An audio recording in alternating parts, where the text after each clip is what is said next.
kumpleto na rin ginawa ng Panginoon, kaya siya ay ilang araw na lang tayo?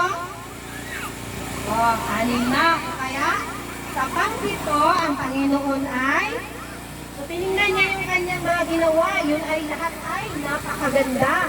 Kaya sa 7 araw, siya ay nagpahinga. Ayan, nagpahinga o, nakita niyo? Ang Panginoon. So, katulad ninyo, kayo ginawa ng Panginoon, dahil daw tayo ay special. Sailing home with Christ in my best, and I can smile at the storm as we go sailing home. Christ in my best, and I can smile at the storm. Smile at the storm, smile at the storm. With Christ in my best, and I can smile at the storm as we go sailing home. Sailing home, sailing, sailing home. With Christ in my best, and I can smile at the storm as we go sailing home. Sa Tagalog, si Noah ay gumawa ng arka. Sino may idea tungkol sa arka ni Noah?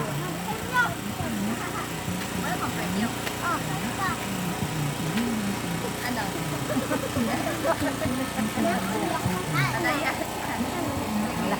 Malaking yan. Di ba alam mo na yun? Sikat yung daw. Tanungin mo, Tita Job.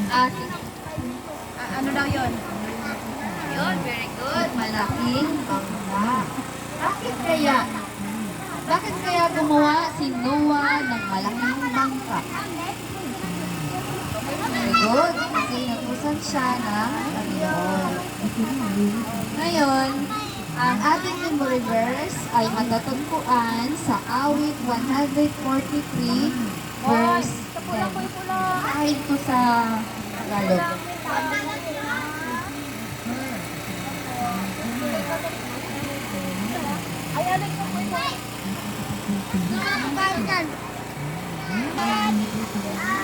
I-memorize nyo lang sa isip nyo or sasabihin nyo, pero hindi ko kayo tatanungin mamaya.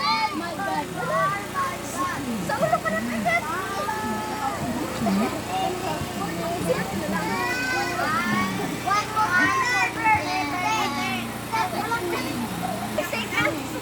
Mabilis lang no.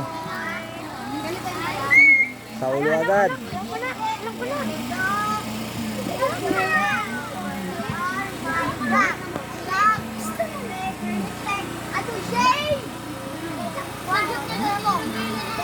Noah, siya ay nangangaral sa mga tao doon sa lugar nila. Kaso lang, itong mga tao na ito ay hindi nakikinig. Kasi si Noah ay inutusan ng Panginoon na siya ay mangaral. Itinuro niya ang buhay ng Panginoon sa kanila. Ngunit ang mga tao ay hindi nakinig. Tinatawanan nila si Noah. Inaaway nila. Sabi ni Noah, sinabi daw ng Panginoon sa kanya na magkakaroon ng baha. Ngunit, ang sabi ng mga tao, paano magkakaroon ng baha sa lugar natin? Minsan hindi man tumataas yung tubig sa ilog. Kapag umulan daw, ay hindi naman matagal ang ulan, humuhupa rin, tabi ang baha.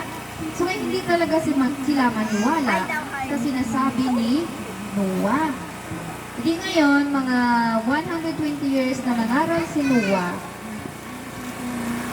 habang siya ay nangangaral, siya ay gumawa ng arka. Inutusan siya ng Panginoon na gumawa ng arka at yun ay ilagay niya sa tuktok ng bundok. Hindi ngayon, mas lalo siya pinagtiwanan ng tao. Kasi sino ba naman daw ang matinong tao na gagawa ng arka o barko doon sa taas ng sa tuktok ng bundok. Kasi paano nga naman makadaong o makakalutang ang barko inasa tuktok ng bundok? Hindi naaabot ng tubig kasi siyempre yung dagat mababa lang. Sinong matinong tao ang gagawa ng arka doon sa tuktok ng bundok? Diba?